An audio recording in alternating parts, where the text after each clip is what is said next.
And then he went on to say, in the next verse, whoever does not bear his cross and come after me cannot be my disciple.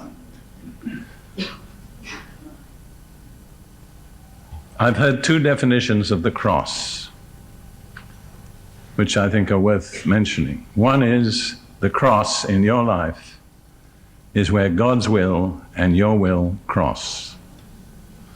And at that point, you have to make a decision. Yeah.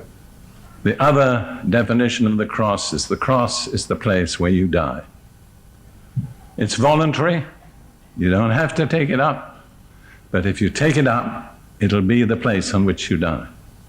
And unless you meet those conditions, Jesus said, you cannot be my disciple.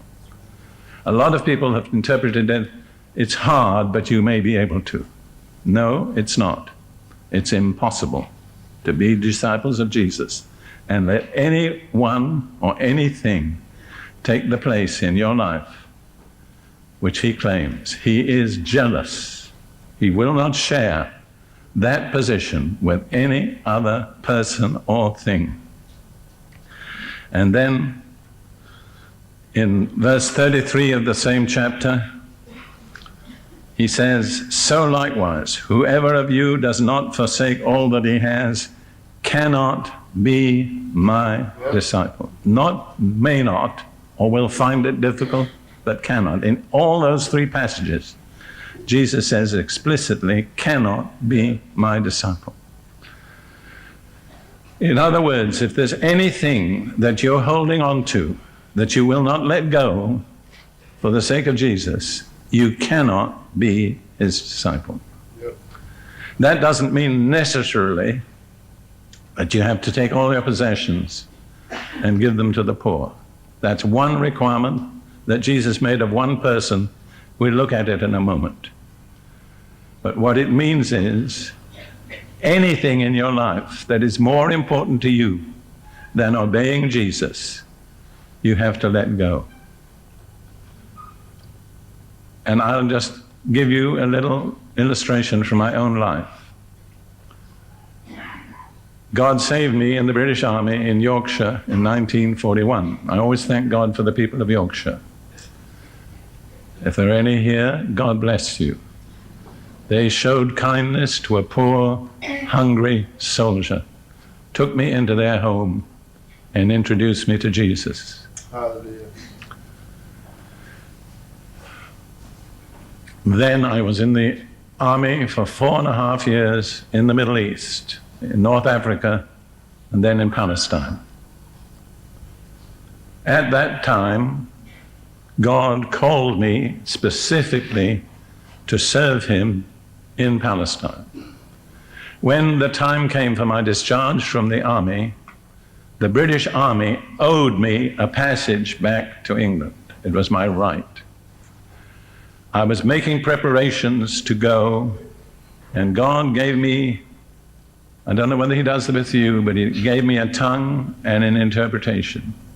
And in essence it said, the ship is in the harbor, the sails are up, everything is ready. If you get on board now, you can go. If you miss it now, you'll never go. And so I knew that I had no option but to obey God. At that time, my dear grandfather, who was one of the closest members of my family to me, was dying of cancer.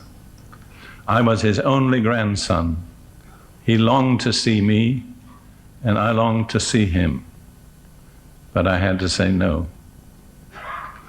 Then King's College, Cambridge, which was my college, wrote me a very flattering letter saying, if you'll come back, we'll give you this and this and this. In other words, you'll have an assured academic career at one of the most distinguished academic institutions in Britain. I hope you'll agree with that, even if you're from another college.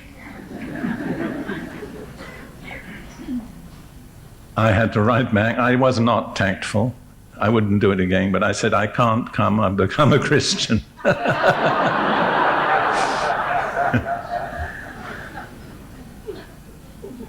So I gave up my family, my country, my career.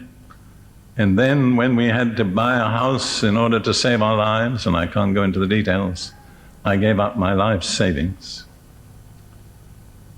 Now, God didn't say to me, you cannot be my disciple unless you give up everything, but he just caused me to do it. And only afterwards did I realize that I'd fulfilled the conditions for discipleship. Now, I'm not suggesting that God will deal with any of you in exactly the same way, but his conditions remain the same. Anyone who will not forsake all that he has cannot be my disciple.